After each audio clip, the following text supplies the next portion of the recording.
Today I will discuss the energy stored in a capacitor, and this is based on the concept that when the work done against the conservative force, that work done will conserve in the form of the potential energy. This is the basic concept. Let's start. Suppose this is a capacitor, and as you know that there are two plates, two conductors. One is this, another is this. This is charging plate, this is condensing plate, and the area of the plate is A, and the separation between the plates is D, and thus the C is A epsilon naught by D, where the epsilon naught is the permittivity of the free space. And now suppose initially it has no charge. हमने पहले ये शुरू किया कि इसके पास कोई charge नहीं है. अब इस कैपेसिटर को चार्ज करना है. अब हमने क्या किया इसके लिए कि यहाँ से टुकड़े टुकड़े में चार्ज को 2 से 1 तक लाया. अब क्या होगा कि जैसे ही एक टुकड़ा लाया, ये हो गया पॉजिटिव और ये होगा निगेटिव, क्योंकि इसमें से पॉजिटिव चार्ज हटा है. और ये फिर अगेन जब टुकड़ा आएगा तो ये पॉजिटिव चार्ज इसको आने नहीं देगा, रिपेल करेगा. सो हमें एक्सटर्नल फोर्स के द्वारा वर्क करना पड़ेगा, और ये वर्क इसकी पोटेंशियल एनर्जी इसमें जमा होती जाएगी. उसी को कैलकुलेट करेंगे. तो इस लाने के प्रोसेस में किसी भी इंस्टेंट में सपोज कर लीजिए कि इसके suppose this plate is 1, this plate 2, इसके पास प्लस क्यू चार्ज हो गया किसी इंस्टेंट में. हम ये चार्ज पूरी लाए नहीं गई है, लाने के क्रम में.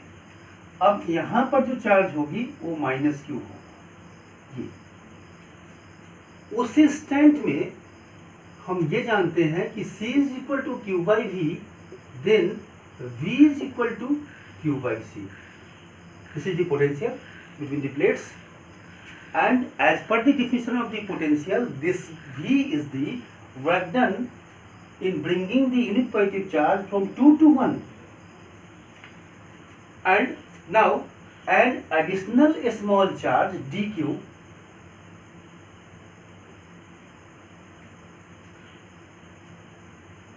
has to bring from this 2 to 1. इस अब इस dq स्मॉल चार्ज को 2 से 1 तक लाएंगे. जब अब कहोगे dq क्यों लिए? इसलिए लिए कि अगर हम फिर नया बड़ा चार्ज लाने की बात करेंगे तो फिर मेरा v कांस्टेंट नहीं जा पाएगा, क्योंकि v भी चेंज करेगा, v डिपेंड ऑन q. इसलिए इस dq इतना छोटा है, मीन्स टेंस टू 0 होता है चेंज.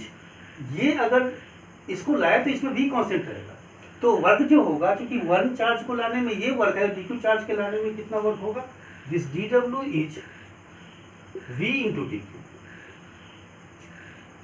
अब इसको फुल्ली चार्ज करने में अब ये चार्ज हो गया है इसके पास प्लस क्यू और इसके पास हो गया माइनस क्यू. यानी वो पूरा चार्ज करने में कितना वर्क होगा, हमें इस छोटे छोटे वर्क को ऐड करना होगा, और ये 0 से कैपिटल क्यू तक लाने में कितना करना होगा, तो ये होगा we D Q.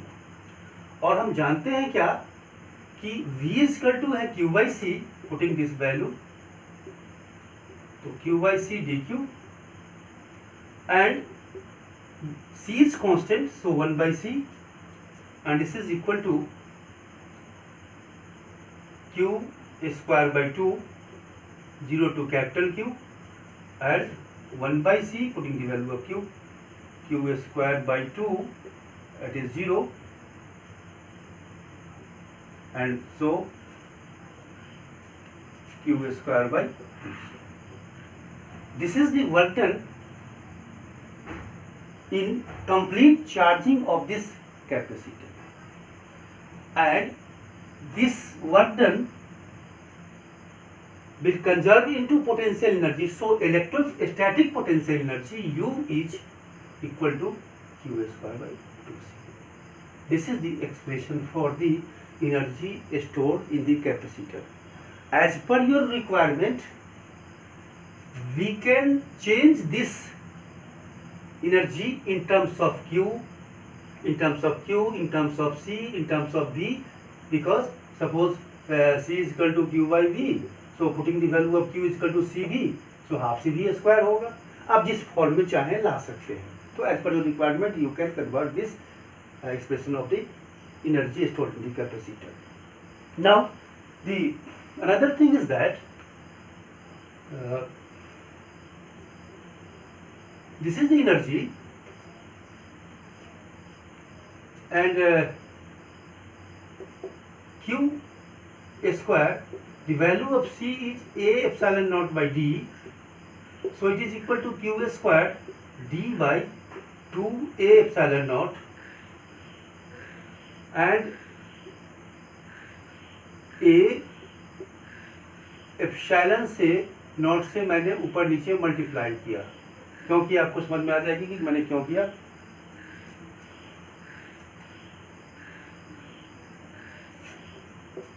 One by two and A square, so Q by A square, and now epsilon naught square, and this is the epsilon naught and A into D. It is half, and Q by A is the sigma square, and sigma square by epsilon naught square into epsilon naught, and A into D. This is the area and this is the separation between. So this is the volume of this space, and so this is the volume, not potential. This is volume. This is volume. Not here. It is potential. And so energy per unit volume means energy density. V को मैंने यहाँ ले आया.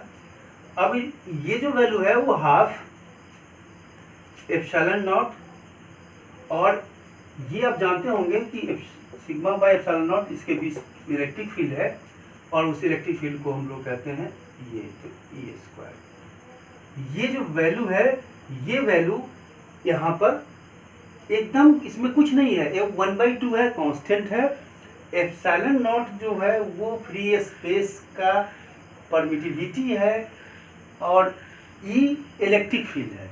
यानी हम ये कह सकते हैं कि कहीं भी स्पेस में irrespective of parallel plate capacity, कोई जरूरी नहीं है पैरेलल प्लेट कैपेसिटी, कहीं भी अगर electric field is there then we can say that in that space there is an electrostatic energy stored, and that can be calculated per unit volume is half sine square. अगर आपको उस space में कितनी energy store है वो निकालना है, तो उस स्पेस की वॉल्यूम से मल्टीप्लाई कर दीजिए इसको, then you will get the electrostatic energy stored in that volume. This is the concept. Now actually ये वर्क एनर्जी पावर का ही कंसेप्ट है जो हम लोग क्लास 11th में पढ़ते हैं.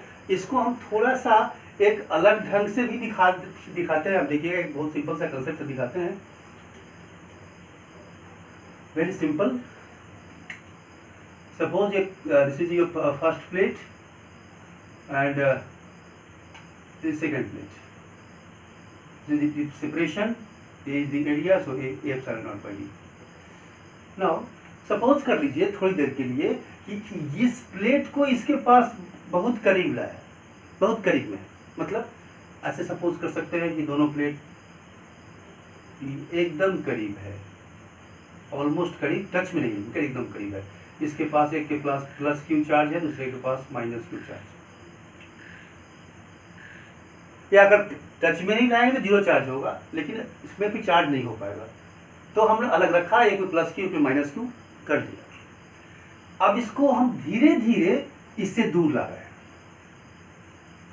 अब आप एक जानते हो कि एक में प्लस है एक में माइनस है, there is a electric force, and as you know that there is a force of attraction between the unlike charge. अब इसके बीच में इलेक्ट्रिक फोर्स है, हमें तो करने नहीं देगा, यानी हमें बाहर का सोर्स से वर्क करना पड़ेगा। अब एक प्रश्न आप जानते हैं कि इसके कारण से, इसमें जो भी प्लस चार्ज है, प्लस क्यू चार्ज है, इसके कारण से यहाँ पे एक इलेक्ट्रिक फील्ड है। और अगर प्लेट एरिया ये है तो क्यू बाई ये आपका हो गया सिग्मा, तो इलेक्ट्रिक फील्ड की जो वैल्यू है वो सिग्मा बाई 2 एप्सिलॉन नॉट, ये इलेक्ट्रिक फील्ड की वैल्यू है। अब इस इलेक्ट्रिक फील्ड की वैल्यू है इतना,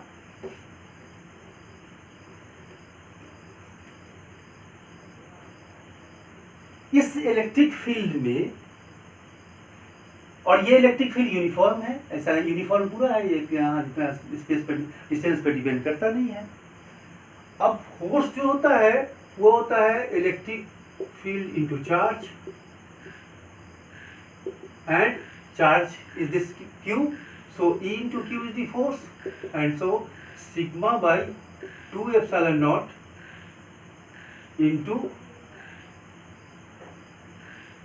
Q is value of electric field, and this is the Q, this is the force, and this force is acting in this direction, and इस force के against में डी सेपरेशन करके हमने इस system को बनाया, एक कैपेसिटेंस को बनाया। तो ये कैपेसिटेंस की डिफिनेशन था कि हम डी डिस्टेंस पर रखना था, इसमें प्लस क्यू चार्ज था, इसमें माइनस क्यू चार्ज था। तो इसको बनाने में जो वर्क करना पड़ा बाहरी फोर्स को, वह होगा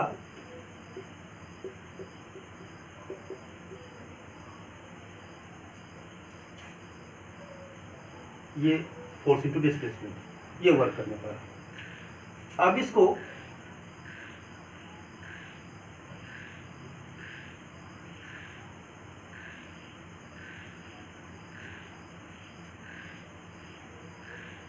this Q by A, and this is the Q epsilon naught D, Q square, this is Q square 1 by 2, and D by A epsilon naught, this is the D by A epsilon naught, and so 1 by 2 Q square, and this is A epsilon naught by D, and A epsilon naught by D is C, so Q square by 2C, means this is the energy Q square by 2C. Thus we get the same result by the simple concept of the work. Just like a spring, एक spring में आप काम करते हो, force लगाते हो, उसमें conservative force है, तो हम जितना वर्क करते हैं वो वर्क इसमें जमा रहता है। ठीक वैसे ही इलेक्ट्रोस्टैटिक एनर्जी इसमें जमा होगा। इसलिए कैपेसिटेंस में का जो मेन रोल है कि इलेक्ट्रोस्टैटिक एनर्जी स्टोर करना, और इसी का एप्लीकेशन हम इलेक्ट्रॉनिक्स में भी करते हैं। सो आप ऐसे भी इसको एक्सप्लेन कर सकते हैं या पहले की तरह भी कर सकते हैं।